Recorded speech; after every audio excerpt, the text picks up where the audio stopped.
आप जो अनसॉल्व हल कर रहे थे कल का, उसी का आगे का पार्ट है।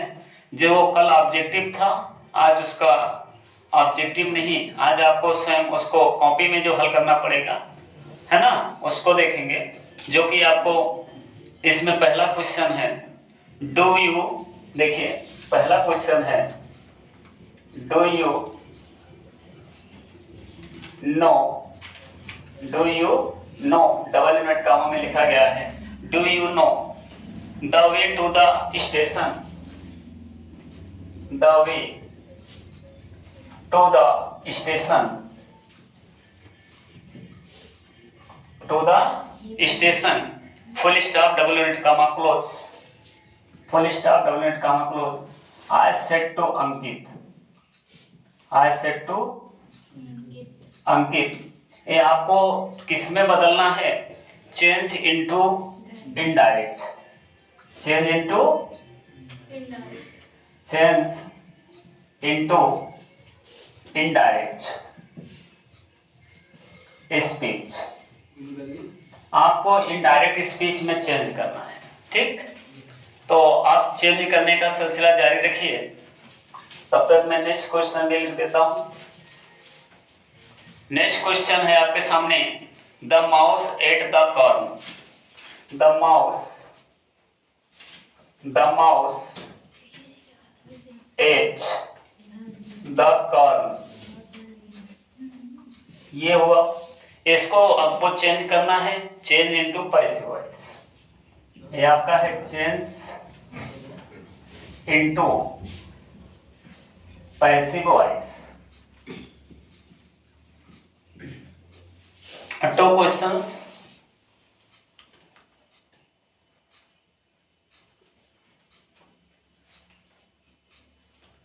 और तीसरा है punctuate the following C number. पहले तो हल कर लीजिए, फिर देखिए आगे, ताकि इसका डिस्क्रिप्शन बढ़िया से हो सके।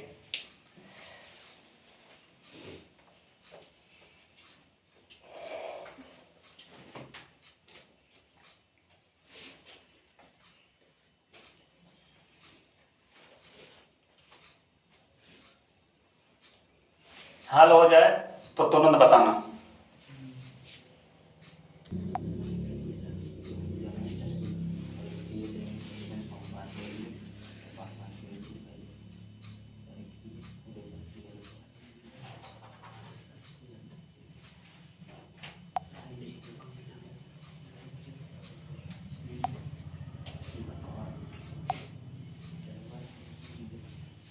अब साफ जाएगा, लॉक कर दिया हूं, कैमरा लॉक है, अब सही रहेगा। आगे देखें, तो यहां पर do you know the way to the railway station, I said to Ankit. बेटा यहां पर क्वेश्चन मार्क लगना चाहिए था, गलती हुआ था ना, क्योंकि डू पहले आया है। तो जब आपका ये क्वेश्चन वर्ड हो, क्वेश्चन वाला होता है, ठीक, इंटेरोगेटिव सेंटेंस होता है। इंटेरोगेटिव सेंटेंस बेटा सेड टू क्या हो जाता है, आस्क, सेड टू क्या हो जाएगा, आस्क्ड हो जाएगा। तो सबसे पहले क्या लिखोगे, I asked Ankit, I asked अंकित। और जब हेल्पिंग वर्ब पहले होती है, सहायक क्रिया कहाँ होगी, पहले होती है। जब सहायक क्रिया कहाँ होती है, पहले होती है, तो हम कामा इन्वर्टेड कामा के स्थान पे क्या लगाते हैं, इफ या वेदर। ठीक, तो मैंने क्या लगा दिया, इफ। यू किसके अकॉर्डिंग चेंज होगा बेटा, ऑब्जेक्ट के। ऑब्जेक्ट आपका क्या है, अंकित है, तो क्या हो जाएगा, ही। इसके बाद टेंस कौन सा था, प्रेजेंट इंडेफिनिट, तो हो जाएगा पास्ट इंडेफिनिट। नो का क्या हो जाएगा, new, the way to the station. Clear, ये आपका क्वेश्चन। और अगर WH टाइप होता तो यहाँ पर WH लगता, अगर WH टाइप होता तो यहाँ पर क्या लगता आपका, WH लगता। सही बात है ना। आगे ध्यान दीजिए, द माउस यहाँ पर कॉर्न, ठीक, तो यहाँ पर देखेंगे द कॉर्न आप पहले लिखोगे, ठीक। इसमें आपको बताया था जब पैसिव वॉइस बनाओगे एक्टिव से, आपका सब्जेक्ट होता है, वर्ब होता है ऑब्जेक्ट।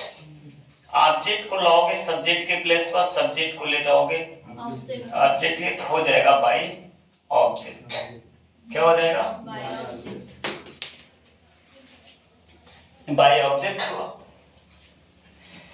और या बेटा आप इसको कह सकते हो एजेंट। क्या कह सकते हो? एजेंट, ठीक। या आप इसको कह सकते हैं डूअर। क्या होता है? डूअर। क्लियर?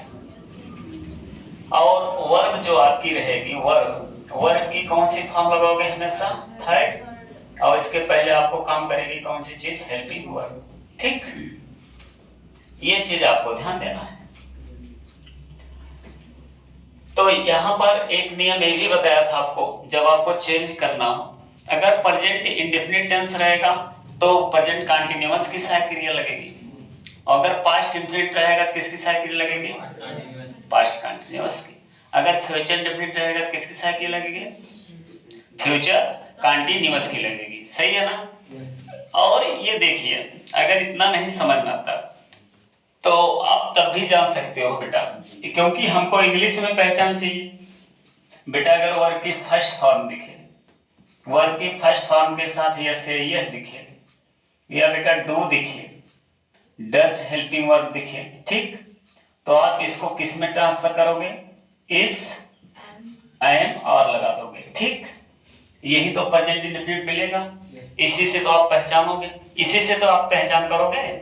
जब ये रहेगा तो इसमें आप चेंज कर ले जाओगे। क्लियर है? अच्छी। लेकिन अगर आपका दूसरा मैंने बताया पास्ट इंडेफिनिट, उसमें वर्ब की आपको सेकंड मिलेगी और यह बेटा मिलेगा डिड, तो इसमें आप चेंज करके ले जाओगे वाज से अब्लिक वर्ब में ले जाओगे। सही ना? तीसरा बेटा अगर सेल और बिल मिल रहा है तो ये आपका हो जाता है सेल बी और बिल बी। सही बात है ना? अब यहाँ पर देखिए, इंडेफिनिट में कंटीन्यूअस की, अर्थात प्रेजेंट इंडेफिनिट है प्रेजेंट कंटीन्यूअस की लग रही है, और पास्ट इंडेफिनिट है पास्ट कंटीन्यूअस की लग रही है, और अगर फ्यूचर इंडेफिनिट है फ्यूचर कंटीन्यूअस की लग रही है। तो इंडेफिनिट में सब कंटीन्यूअस की सहायक क्रिया उसी में लग रही है ना, उसी टेंस में, अर्थात प्रेजेंट है प्रेजेंट में ही कंटीन्यूअस में चली जा रही है। अगर ऐसे में देखोगे, नेक्स्ट अदर बात करते हैं दूसरी चीज, अगर बेटा कंटीन्यूअस है प्रेजेंट कंटीन्यूअस है, प्रेजेंट कंटीन्यूअस में केवल आपको बीइंग जोड़ देना है। जैसे बेटा यहाँ पर इज एम और है, ध्यान दीजिए, इज एम और है, तो बेटा हो जाएगा इज एम और प्लस बीइंग हो जाएगा। प्लस क्या हो जाएगा बेटा? और तीसरा अगर बेटा यहाँ पर वाज और इसी में अगर वाज और वर है, ये पास्ट कंटीन्यूअस है, तो वाज अब्लिक वर प्लस क्या हो जाएगा? बीइंग हो जाएगा, और फ्यूचर कंटीन्यूअस की नहीं बनती। दो बातें क्लियर हो गई? दो बातें क्लियर हो गई। तीसरा अगर देखोगे बेटा, तो परफेक्ट में परफेक्ट कंटीन्यूअस की लगेगी, वहां तो आप पहचान जाओगे हैज या बेटा हैव रहेगा, तो ये हो जाएगा हैज बीन, और बेटा हैड बीन। अगर बेटा हैड है क्या हो जाएगा? Had been. ये पास्ट क्या है, कौन सा टेंस है? पास्ट परफेक्ट है, तो किसकी साइकिल लग रही है? पास्ट परफेक्ट कंटीन्यूअस की। अगर बेटा बिल हैव है और बेटा सेल हैव है, ये हो जाएगा बिल हैव बीन, और क्या हो जाएगा?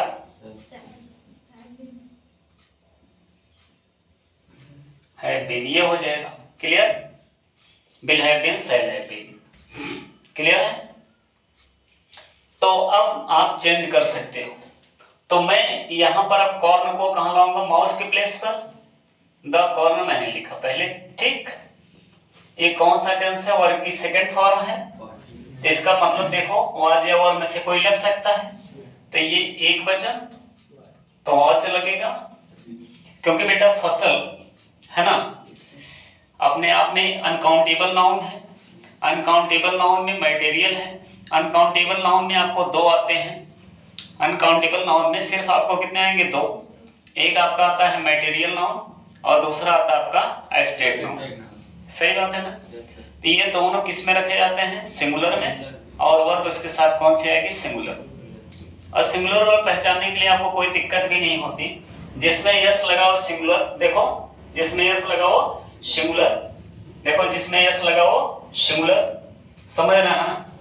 जिसमें भी यस लग जाए वो क्या कहलाता होता है? सिंगुलर होता है। ऐसे भी पहचान जाते हैं। तो द कार्न वॉज, अब एट है तो एट थर्ड फॉर्म इसमें क्या हो जाएगा? ईटेन। क्या हो जाएगा? ईटेन। उसके बाद माउस पीछे ले जाओगे, द माउस हो जाएगा। क्लियर है? आपका क्लियर हो? सभी को हल कर सकते हो तो प्लीज नोट डाउन।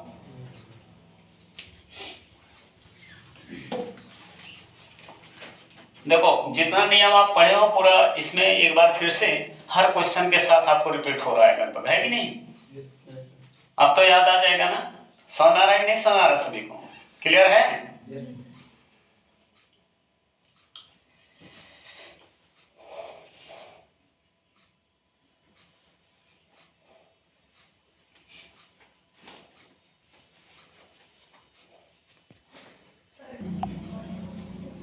इसमें ध्यान दीजिए, आपको लिखा गया है punctuate the following using capital letters wherever necessary.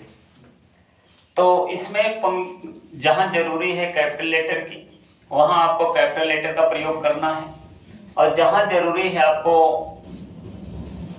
कामा की, डबल इन्वर्टेड कामा की, क्वेश्चन मार्क की, और भी आपको इसमें यूज करना है। ठीक समझ? पंक्चुएशन में यही करना होता है। अब पंक्चुएशन में लगभग देखोगे जो डायरेक्ट स्पीच, इनडायरेक्ट स्पीच पढ़ाया जाता है आपको, तो डायरेक्ट स्पीच से ही लगभग आपको टच है। सही ना? देख रहे हो नहीं देख रहे हो? तो इसमें देखेंगे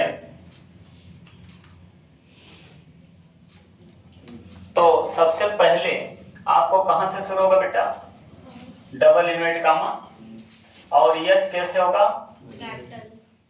how does this machine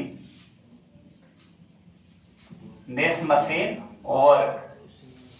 Question mark, double inverted comma, close. Asked the boy, full stop. हो गया ना? यही आपका पंक्चुएशन है। अगला क्वेश्चन अगर देखेंगे, अगला क्वेश्चन आपका जो दिया गया है बी अदर्स, देखिए फ्रेम अ करेक्ट सेंटेंस। देखो क्वेश्चन क्या कह रहा है? Frame a correct sentence, frame a correct sentence, frame a correct sentence by reordering the words, by reordering the words. यहां देखिए उसमें क्वेश्चन आपका दिया है we others at not, we others at not, we others at not laugh should.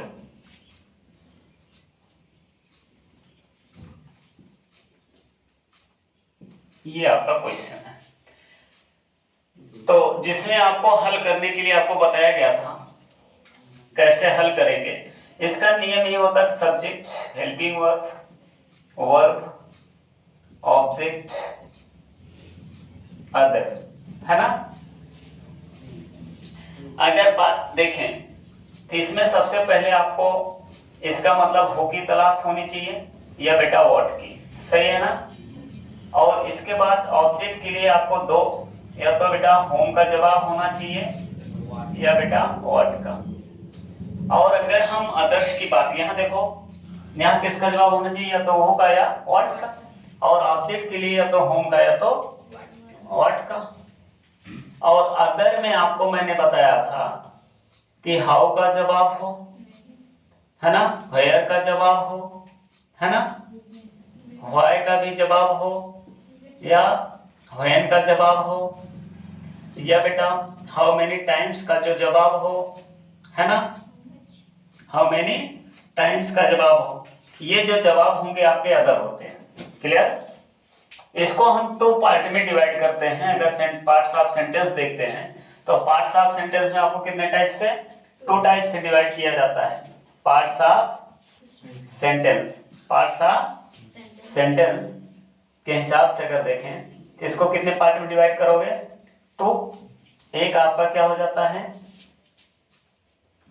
आपका ये क्या हो जाएगा, सब्जेक्ट, क्या हो जाएगा, सब्जेक्ट, और दूसरा क्या हो जाएगा, प्रेडिकेट। समझ? तो प्रेडिकेट वर्ब से जो स्टार्टिंग होगी वो प्रेडिकेट में जाएगा, और उससे पहले वाला किस में जाएगा, सब्जेक्ट। तो इसको हल करने के एक और तरीका मैं बताया था, शायद आपको याद होगा। ऊपर वाला मिटाता हूं, वहां आपको समझा रहा हूं। देखिए